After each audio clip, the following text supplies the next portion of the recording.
Hello folks, I hope that you are just having a great day today. Today I want to take another look at manly Wade Wellman, another one of his Kardios of Atlantis stories that are in my collection here, Heroes of Atlantis, Lemuria. We're going to be taking a look at The Seeker and the Fortress, which is about 27 pages rather long. I just finished it a couple days ago and knocked it out. All the Kardios of Atlantis stories were published in the late 70s and early 80s, and all of them are collected in this collection, which I will link to you in the comments below in case you're interested in checking it out. This is the penultimate story that stars Kardios of Atlantis. As a reminder, manly Wade Wellman was a guy who got his career started at a very young age. In 1925, when he published his first short story for Weird Tales magazine, when he was still in school, his professor had said that the story was too weird to publish, and he said, well, why don't I try Weird Tales? And they published it. And that's how he got started. His life is a pulp hero. He was born in Africa, traveled Europe, was in one of the highest schools, was a high-profile athlete. I mean, this guy could do it all. Even his name says, I am a pulp hero. Manly Wade Wellman. Sounds more like a character that you would find it as a pulp hero rather than an actual pulp writer. So this guy was a guy who was, this guy's life is a great bio. You should definitely check it out. But in the meantime, we're going to take another look at manly Wade Wellman, an incredibly influential writer who's been on everything from Appendix N by Gary Gygax and Impact Dungeons & Dragons and Modern Fantasy through him, through a lot of other things too. So this is a guy who has had a lot of influence, and he had a long career. I mean, we're talking about a career that started in the mid-20s. This story's written in the late 70s, as are the other Kardios tales that were published in collections. One Kardios tale in each collection, so this collects all of the Kardios tales for you. Now, Kardios is a slightly different take on Atlantis.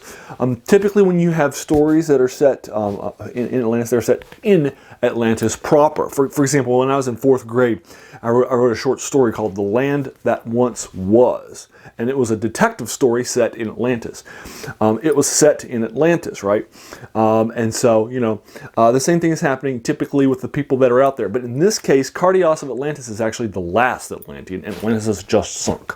So we're taking place just after the sinking of Atlantis with one survivor, Kardios of Atlantis, who has been flung across the oceans, washed up on the shores of a far-known place, and now he's wandering about and traveling from place to place to place, having adventures in this sword and sorcery style world that we're currently setting. There is magic, there is monsters, but it's light, and there's not a whole lot of it that's happening. But this story actually has the most magic in it because of the basic core concept.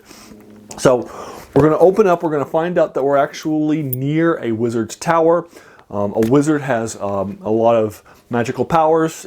He has threatened the nearby kingdoms, and 2 of the nearby kingdoms have united their forces and are marching an army to take him out. The wizard sees that they're coming, and he sends one of his people out there to negotiate with them for their withdrawal. As a part of it, he says, you shouldn't siege me because I got plenty of food, plenty of water, but you can't, an indistinguishable store, and I got your girl. I heard that you guys were coming, so I had some of my people kidnap your woman and your betrothed from the other. And so apparently these 2 local nations united, or city-states, whatever they wind up being. We don't have a whole lot of detail on them, but they united by one of them sending his betrothed to the other one. And so the betrothed was intercepted and has been now captured by the wizard. And the wizard shows the betrothed up on his battlements and says, hey, look, I got her. You need to leave. Because if you attack me, I'll kill her. And he doesn't want to attack, obviously, because, he doesn't want to lose his betrothed. So it causes an issue to happen. Kardios has arrived. He has seen the army, and he's, moving about from time to time. He introduces himself. There's some confusion because they think he's a spy for the wizard. After the confusion finishes, he accepts and volunteers for the opportunity to penetrate the wizard's fortress, kill the wizard, and rescue the woman.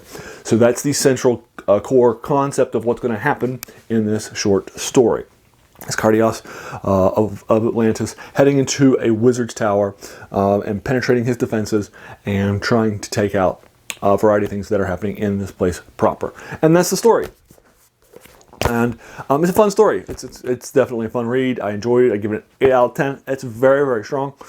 It's very well done. The wizard is an appropriate bad guy, as are his minions and henchmen and all those sorts of things. It's definitely a believable short story, and I enjoyed it a lot. It definitely has that sort of a sword and sorcery feel to it.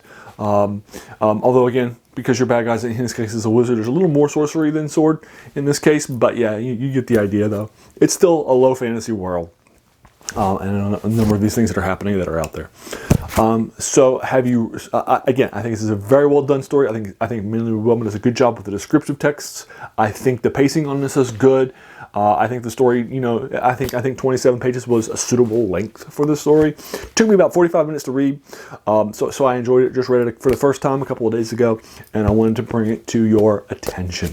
And so there you are. That is The Seeker in the Fortress by Manly Wade Wellman. Have you read it? What did you think of it? Did you agree or disagree with any of my thoughts or takes on the short story? I would be happy to engage you with them further in the comments below, whatever your take is, or your thoughts on my review thereof. If you enjoyed this video, why not hit that subscribe button? There's going to be a lot more of these to follow. And finally, I just want to thank you again for taking some time out of your day and investing it and watching my video. We all have so many things that are happening in our lives, right?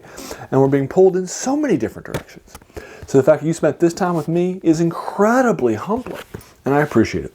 So thanks again, and have a great day.